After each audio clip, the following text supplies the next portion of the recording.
Welcome back to Doggy Express. This little tutorial is going to cover something that's a little more in-depth. And so I'm going to warn you ahead of time, this is something that's going to take a little bit of effort to kind of wrap your head around. And it's not so much that it's difficult, it's just something that you have to learn to think like. So once again, we're back on the product page. This time we're going to talk about products with variations.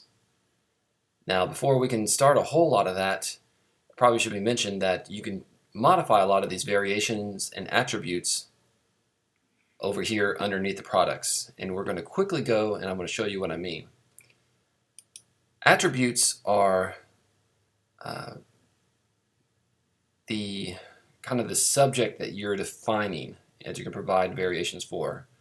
For instance, the only one you have to date is quantity, which is, if you wanted to see which ones we have underneath quantity, we have 1 cookie, a half dozen, 2 cookies, 3 count, dozen.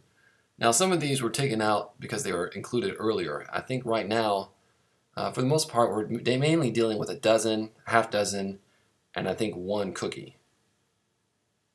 In fact, you can see that the 3 count has nothing assigned to it, and the 2 cookies only has 1, and I'm not quite sure where that one is, but it might be a product that we don't actually have in use right now. So let's take back attributes. You see where those are. Now we can add more. For instance, color might be an attribute that you want to have up for option. So you would type in color, add attribute, and then you can add the different colors that you wanted to add underneath that attribute. That doesn't really come into play right now, so I'm not going to go over that any further. Just understand that right now the only attributes you have are quantity, and that's based off of half dozen, a dozen, 1 cookie, 2 cookie. So let's go back to our products page. You can tell which products have a variation to them by seeing 2 sets of numbers right here under price.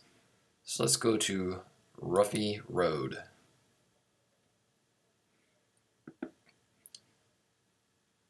Once again, name on top.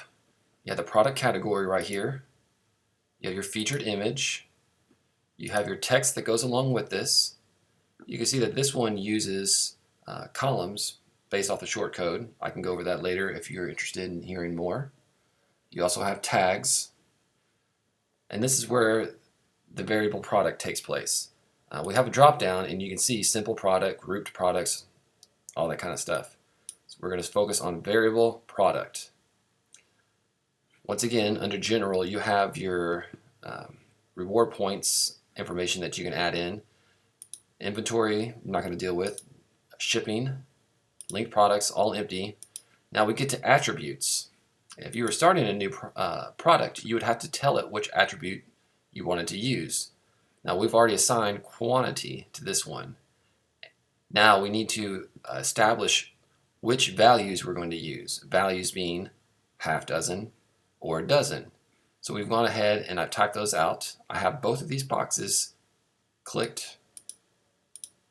Make sure those are both checked. If you need to add a new one, if later on you want to go to 2 dozen, you can click add new and enter that in there, but we're not going to do that this time. Once you're done, you have to save your attributes in order to add the variations to them. Once you define what your attributes are, that's well and good, but you have to define the variations, which comes next, in order for the details in the product to work. So we've told the product that the difference in this product is based off of quantity. So when you come to variations, you won't see any. You'll have to add the variations. We know there's 2 because there's only 2 different choices, half dozen, a dozen. If you wanted to add another one, say the 2 dozen, you would click here to add a second one and add the information in. Now, we can assign a default, and a default is the one that pops up first and foremost. Now we want to sell more, so we make that dozen the default. That means if people were just to click add to cart, as soon as they got to the product, they would be ordering a dozen, unless they specify a half dozen. Let's just go ahead and drop this down. If you had different pictures for different size objects, you could add that picture here. We don't have a whole lot of extra photography, but let's say you had a photo of what a half dozen ice cream tubs look like, and then you had another photo with a dozen. Well, you could put the half dozen here under half dozen, and when people select half dozen, that photo will pop up so they have a visual. You can assign the SKU if you need a specific one right here. And then right here, you can assign your price. Here's the sales price if you need to use that later on. And then, of course, you have plenty of other options and availabilities to assign to this specific product. Now, granted, we're not using a lot of those because, well, you just haven't really pushed the site as far as it can go. And that's okay. Not everybody needs to use every little bit, but the options are there for you to use them if you need to later. Now, once you've assigned price to all of them, you're good to go. You would go back up here and you would update. Now, we can go ahead and preview, and I'll kind of show you how some of these things look on the products. So here on this tab, you can see the name, the two prices. Now you say, well, why are two prices there when a dozen is selected? Well, this is a visual way of saying that there is more than one option, and that the price goes between $9.16 and a quarter. If just one price was here, visually they would say, oh, that's it. But this is a visual way for them to see that there's two. Now, under quantity, of course, we started off by default with a dozen, but we can go to a half dozen.